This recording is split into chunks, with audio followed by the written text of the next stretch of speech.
brought you by Silver Pumps and Motors. Top quality और consistent performance के लिए सिर्फ सिल्वर पंप्स नाम याद रखना. స్పెషల్ ఆఫర్లు, అధిక వడ్డీ, వేలల్లో పెట్టుబడి పెట్టి లక్షల్లో సంపాదన, ఇలాంటి ప్రకటనలతోటి జనం నిండా మోసపోతున్నారు. అత్యాశకు పోయి నిండా మునిగిపోతున్నారు. కార్పొరేట్ కంపెనీలైనా, పోంజీ సంస్థలైనా, చిట్టి వ్యాపారులైనా జనం నెత్తిన చెయ్యి పెట్టి రాత్రికి రాత్రి ఉడాయించేస్తున్నారు. 2 వారాల క్రితం వెలుగులోకి వచ్చింది పోంజీ స్కామ్. తెలుగు రాష్ట్రాల్లో సంచలనం సృష్టించింది తెలిసిందే. తాజాగా ఇప్పుడు 120 కోట్ల రూపాయలతోటి ఉడాయించాడు ఒకప్పటి అడ్డా కూలీ. బాధితులంతా ఇప్పుడు లబోదిబోమంటున్నారు. హైదరాబాద్లో మరో చిట్టి వ్యాపారి మోసం వెలుగు చూసింది. 120 కోట్ల రూపాయలతోటి ఉడాయించాడు పుల్లయ్య. దీంతో 2000 కుటుంబాలు నడి రోడ్డున పడ్డాయి. పుల్లయ్య జనాల్ని పిచ్చి పుల్లయ్యలు చేశాడు. అడ్డా కూలీ అందరినీ అడ్డంగా ముంచేశాడు.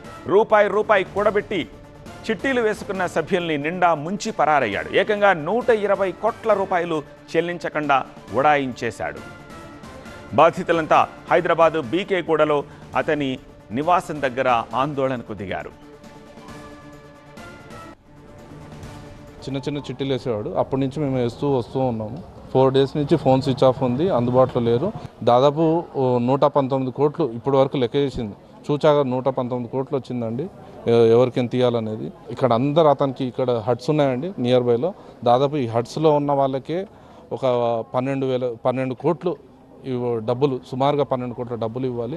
అందరు చిన్న చిన్న పనులు చేసుకుంటా రూపాయి కూడబెట్టుకుంటా పెళ్ళిళ్ళకని, ఇల్లు కట్టుకోవడానికి అని రూపాయి వాళ్ళు తినకుండా, సరైన బట్టలు కూడా వేసుకోకుండా రూపాయి డబ్బులు చేసుకొని ఈయన నమ్మి ఇతన్ని ఇస్తే ఇతను ఈరోజు చేసిన ఘనకార్యం ఇదండి.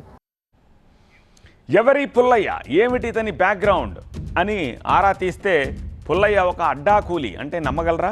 కానీ ఇది వాస్తవం. అనంతపురం జిల్లా యాడికి మండలం చందన లక్ష్మీపల్లి గ్రామానికి చెందిన పుల్లయ్య భూలక్ష్మి దంపతులు బతుకు తెరువు కోసం 25 ఏళ్ల క్రితం హైదరాబాద్ వచ్చారు. మొదట్లో ఒక అడ్డా కూలీగా పనిచేసిన పుల్లయ్య కొద్ది కాలంలోనే కోట్లకు పడగలెత్తాడు. చిన్న చిట్టీలు ప్రారంభించి లక్షలు కోట్లలో చిట్టీలు కట్టించుకునే స్థాయికి ఎదిగాడు. మొదట్లో చిన్న గుడిసెలో ఉన్న పుల్లయ్య 5 అంతస్తుల భవంతిలోకి మారాడు. ఎస్ఆర్ నగర్ బీకే గూడలో నివాసం ఉండేవాడు పుల్లయ్య. చిట్టీలు పాడుకున్న వారికి అధిక వడ్డీల ఆశ చూపాడు. పాట పాడిన తర్వాత కూడా నగదును తన వద్దే ఉంచుకునేవాడు. తెలిసిన వారి దగ్గర కోట్ల రూపాయలు అప్పుగా తీసుకున్నాడు. చిట్టీలు కట్టిన వారికి ఈ నెల 23 నుంచి 26వ తేదీలోపు డబ్బు చెల్లిస్తానని చెప్పిన పుల్లయ్య 21వ తేదీన కుటుంబ సభ్యులతో కలిసి పరారయ్యాడు. బాధితులంతా ఇప్పుడు ఆవేదన వ్యక్తం చేస్తున్నారు. మాకు కూడా ఫస్ట్ నమ్మకంగా తీసుకున్నాము. ఇప్పుడు పెద్ద మోతాదంలో ఆయన దగ్గర చిట్టీలు వేసినాము.